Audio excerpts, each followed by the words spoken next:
बालभारतीनं आता पाठ्यपुस्तकामध्ये बोली भाषांना स्थान दिले।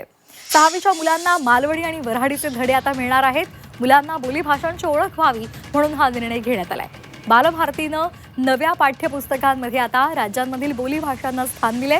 नव्या अभ्यासक्रमानुसार तयार केलेल्या इयत्ता 6वीच्या पाठ्यपुस्तकांमध्ये मालवणी वऱ्हाडी या बोली भाषांचा समावेश केलेला आहे।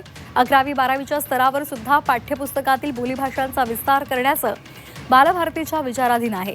बालभारतीच्या वतीनं शैक्षणिक वर्ष 2026 आणि 27 साठी इयत्ता 2री, 3री, 4थी आणि 6वी या इयत्तांची महाराष्ट्रामध्ये अनेक बोली भाषा आहेत। त्यामुळे राज्यामधील विद्यार्थ्यांना बोली भाषांची ओळख झाली पाहिजे।